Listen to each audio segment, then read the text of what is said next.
नमस्कार बंधुरा उमा फूड किचेनेर आरो एकटी नतून पर्वे आपनादेर सबाइके स्वागत। आज आमि आपनादेर तैरी करे देखाबो पाका ताल दिए एकटी दुर्दान्त स्वादेर भापा पिठेर रेसिपि, जेटा कि चारिदिक थेके भीषण भावे जालीदार एबं सफ्ट और भेतरटा पुरे एकेबारे भर्ती, जेटा कि मुखे दिलेई मिलिए जाबे एतटाई सुस्वादु हय। और एटी छोटो थेके बड़ो सकलेई भीषणई पछंद करबे और एटी तैरी हये जाबे मात्र 10 থেকে 12 मिनिटेर मध्य। तो बंधुरा चलुन शुरू करा जाक आजकेर এই ভিডিওটি। সবার প্রথমে আমি এখানে একটি মিক্সিং বোলের মধ্যে নিয়ে নিলাম হাফ কাপ পরিমাণ তালের পাল্প। আর আমি এখানে তালটা আলাদা করে চাঁচা বা ছাড়ানো দেখালাম না, কারণ আগের বছরে আমি অনেকগুলো ভিডিওতে দেখিয়েছি আর আমরা কম বেশি সবাই জানি। তো যাই হোক, আমি এর মধ্যে দিয়ে দিলাম 1 কাপ পরিমাণ সুজি আর দিলাম এর মধ্যে 1 টেবিল চামচ পরিমাণ চিনি, দিয়ে দিচ্ছি এর মধ্যে হাফ টিস্পুন পরিমাণ নুন আর দিয়ে দিলাম এর মধ্যে 1/4 কাপ পরিমাণ জল। আর বন্ধুরা এখানে প্রথম অবস্থাতে আমাদেরকে এইভাবে শুকনো অবস্থায় মেখে নিতে হবে, পরে যতটা জলের প্রয়োজন হবে ততটাই আমাদেরকে ব্যবহার করতে হবে। আর এখানে আপনারা জলের পরিবর্তে দুধ দিয়েও মেখে নিতে পারেন। আর এখানে কিন্তু মেজারমেন্টটা অবশ্যই মনে রাখতে হবে, হাফ কাপ তালের পাল্পের সঙ্গে 1 কাপ পরিমাণ সুজি ব্যবহার করতে হবে, তবেই কিন্তু ঠিক হবে। আর আমার এখানে তালটা ভীষণ পরিমাণে মিষ্টি ছিল, তাই আমি এর মধ্যে চিনির পরিমাণ কম ব্যবহার করলাম, কারণ পরে আমরা এর ভেতরে পুরো ব্যবহার করব, তাতেও কিন্তু অনেকটাই মিষ্টি হয়ে যাবে। আমি এর মধ্যে আরো হাফ কাপ পরিমাণ জল এড করে দিলাম। আর আপনারা যদি সুজি বা তালের পাল্পের মাপটা যদি ঠিকঠাকভাবে না নেন তাহলে কিন্তু পিঠেগুলো বাটি থেকে উঠবে না, রসালো ভাব হয়ে যাবে। তো বন্ধুরা আমি এটিকে ঢাকা দিয়ে 10 মিনিট রেস্টে রেখে দিলাম। তার মধ্যে আমরা ভেতরের পুরটা তৈরি করে নেব। তার জন্য নিয়েছি এখানে হাফ কাপ পরিমাণ নারকেল কোড়া আর নিয়েছি হাফ কাপ গুড়। এবার এই দুটো উপকরণকে খুব ভালোভাবে হাত দিয়ে মেখে নিতে হবে। এখানে কিন্তু আলাদা করে পুর তৈরি করে নেওয়ার কোনো প্রয়োজন নেই, শুধু নারকেল এবং গুড়টাকে ভালোভাবে একসাথে মিশিয়ে নিলেই হবে।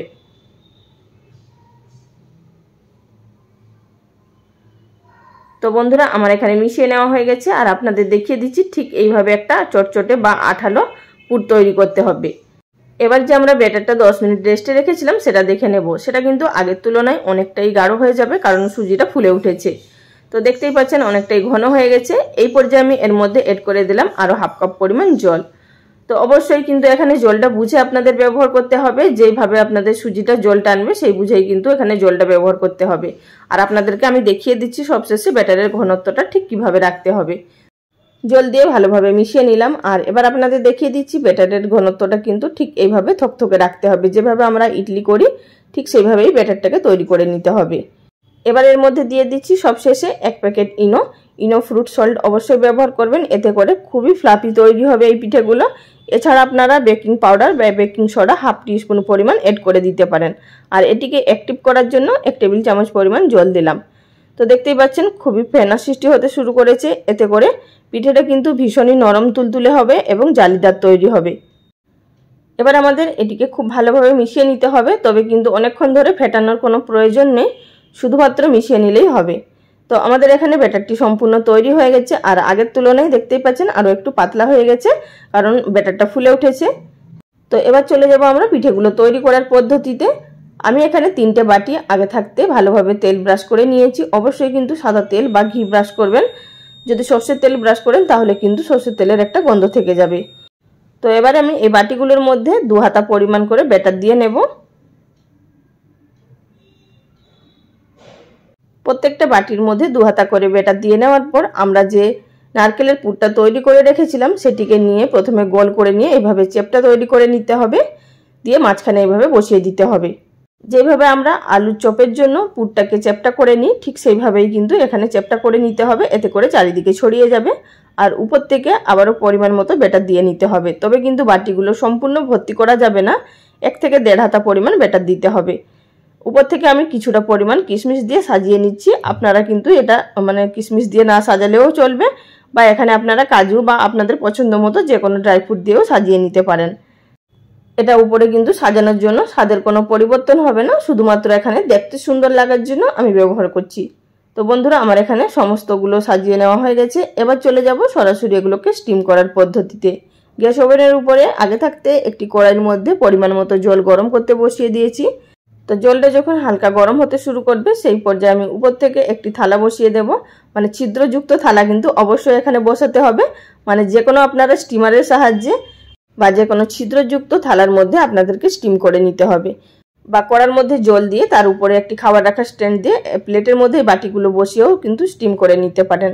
তো আমি এটিকে ঢাকা চাপা দিয়ে মিডিয়াম টু হাই ফ্লেমে 10 থেকে 12 মিনিট মতো স্টিম করে নিলাম। এবার আপনাদেরকে ঢাকাটা খুলে দেখিয়ে দিচ্ছি, আর দেখেই আপনারা বুঝতে পারছেন নিশ্চয়ই যে এগুলো ফুলে কিন্তু ডবল হয়ে গেছে, মানে একদম বাটিগুলো ভর্তি হয়ে গেছে আর উপর থেকে হালকা হালকা ফাটতে শুরু করেছে। তাহলে আপনাদের বুঝে নিতে হবে যে এগুলো ভেতর থেকে একেবারে পারফেক্টভাবে সেদ্ধ হয়ে গেছে।